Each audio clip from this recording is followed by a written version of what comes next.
વિડિયોથી આજે આપણે શીખીશું કે સંખ્યા રેખા પર પૂર્ણ સંખ્યાઓના સરવાળા, બાદબાકી અને ગુણાકારની પ્રક્રિયાઓ।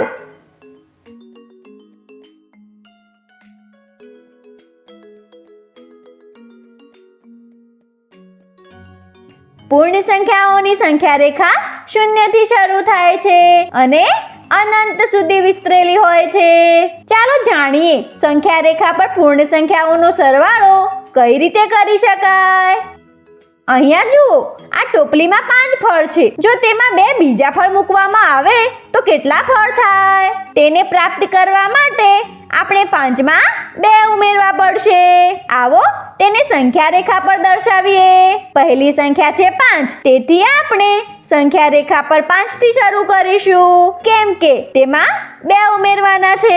તેથી આપણે જમણી બાજુ 2 પગલા 5 થી 6 અને 6 થી 7 ચાલીશું। પગલા દર્શાવવા માટે તીરનો ઉપયોગ કરીશું, જેનું મુખ જમણી બાજુ હશે। છેલ્લા તીરનું મુખ બિંદુ 7 ની તરફ ઇશારો કરે છે। એ જ પ્રમાણે 5 અને 2 નો સરવાળો 7 છે, એટલે કે 5 + 2 = 7। હવે ચાલો જાણીએ કે સંખ્યા રેખા પર પૂર્ણ સંખ્યાઓની બાદબાકી કઈ રીતે દર્શાવી શકાય છે। માની લો 5 ફળોમાંથી જો આપણે 2 ફળ નીકાળી લઈએ તો કેટલા ફળ વધશે? તેને પ્રાપ્ત કરવા માટે આપણે 5 માંથી 2 બાદ કરવા પડશે। આવો તેને સંખ્યા રેખા પર દર્શાવીએ। પહેલી સંખ્યા છે 5, તેથી આપણે સંખ્યા રેખા પર 5 થી શરૂ કરીશું। શું તમે કહી શકશો હવે આપણે કઈ બાજુ ચાલવું જોઈએ? વિચારો, કેમ કે આ સંખ્યામાંથી આપણે 2 બાદ કરવાના છે, એટલે આપણે ડાબી બાજુ 2 પગલા 5 થી 4 અને 4 થી 3 ચાલીશું। પગલા દર્શાવવા માટે તીરનો ઉપયોગ કરીશું, જેનું મુખ ડાબી તરફ હશે। અંતિમ તીરનું મુખ બિંદુ 3 તરફ ઇશારો કરે છે।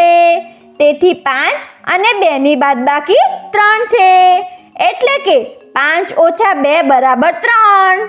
હવે ચાલો જાણીએ સંખ્યા રેખા પર પૂર્ણ સંખ્યાઓના ગુણાકાર કઈ રીતે દર્શાવી શકાય છે। અહીંયા જુઓ, આ ટોપલીમાં 5 ફળ છે। જો તેની સાથે તેટલા જ ફળોની બીજી 2 ટોપલી મૂકવામાં આવે તો કેટલા ફળ થશે? તેને પ્રાપ્ત કરવા માટે આપણે 3 × 5 કરવા પડશે। ચાલો તેને સંખ્યા રેખા ઉપર દર્શાવીએ।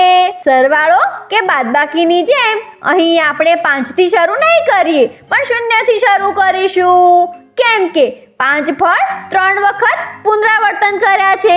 તેથી આપણે 0 થી શરૂ કરી 5 એકમ અંતરના 3 પગલા 0 થી 5, 5 થી 10 અને 10 થી 15 ચાલીશું। પગલા દર્શાવવા માટે તીરનો ઉપયોગ કરીશું, જેનું મુખ જમણી તરફ હશે। અંતિમ તીરનું મુખ બિંદુ 15 તરફ ઇશારો કરે છે। તેથી એ આપેલ સંખ્યાઓનો ગુણાકાર છે, એટલે કે 3 × 5 = 15। આ વિડીયોમાં આજે આપણે શીખ્યા સંખ્યા રેખા પર પૂર્ણ સંખ્યાઓના સરવાળા, બાદબાકી અને ગુણાકારની પ્રક્રિયાઓ કઈ રીતે કરી શકાય છે। આગળના વિડીયોમાં આપણે એના ઉદાહરણો જોઈશું।